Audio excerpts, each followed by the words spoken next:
a fan of horror, how was directing, working in Dracula's Land? Oh man, exactly. It was a dream come true. It took me a while to realize that's what was happening. You know, I mean, I got plunged into making the movie pretty quick, and we flew to Romania, and you know, the movie's set in Romania. But then we found ourselves going north into Transylvania, and you know, it's a gothic horror movie, and it's got a castle, and it was only really on the first day of the shoot and it was literally the first day that Damian Bashir and Thaisa Farmiga and Jonas Bluke actually acted on screen together.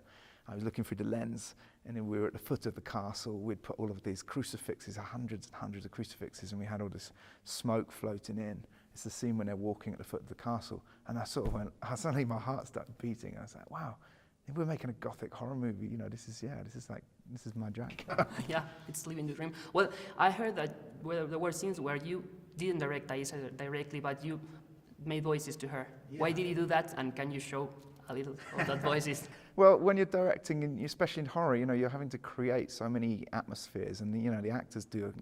Tyson, Damian, and Jonas did such a great job in all aspects, and they were so great to work with.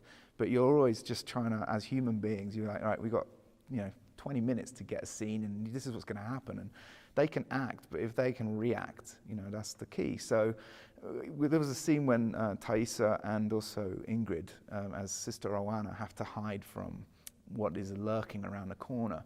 And I had a microphone in here. You can say like, okay, the demon's coming or whatever, but I just found it a lot easier to just go and to do sound. So I'd sort of, you know, I'd see them come in and I'd go like,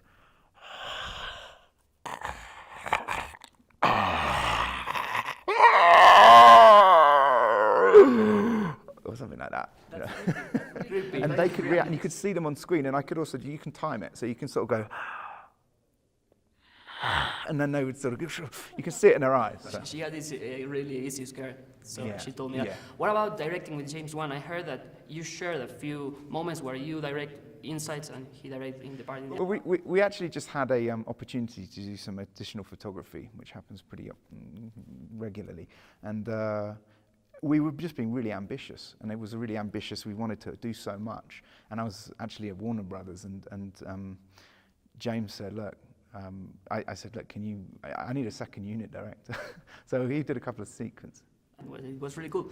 I want to know where that thing is keeping in your house. Do you keep that away from the kids? You had little kids. They love it. They say, Daddy, I want the nun. They want to see the nun. I'm like, no, not for a few years, you know. And where did you get that thing? You bought it? How was that? This is from Living Dead Dolls, and they sent me this just before I went to Comic-Con. And I took her with me, and she's just sort of become my little ally. But actually, she's actually possessed me, and she's talking through me right now. So yeah, yes. Don't look her in the eyes. Well, what about the ghost you saw in the set? Two Romanian soldiers, I think. You got the set blessed by a priest, and didn't. Yeah, we got it. You know, the priest did a good job blessing it, but he didn't do that good a job because, you know, I was filming the sequence in the Corridor of Crosses, which was in an old Romanian fortress, and you know, it was pitch black, 200-foot-long corridor, and I was sitting in a room a little bit like this. There was only one doorway in and out of the room. As I came into the room off the corridor, I saw these two men sitting in the darkness watching. And I thought they're just Romanian crew members because there's a lot of crew hiding out in different nooks and crannies. So I said hello, and then I turned my back to watch the monitors to get this scene, and it's this sequence where the Sister Irene is in the corridor, and the corridor starts to move, and it's hard to get it technically. And then we finally got the take, and I turned around to say, oh man, did you see that? And looked around, and there was just no one there. And never had been anyone there, and there was no way they could have come in and out. So the only way I can explain it is that they were some curious ghosts who were kind of checking out the filming of the nun. Well, the last one is your favorite movies. Can you mention your favorite horror movies?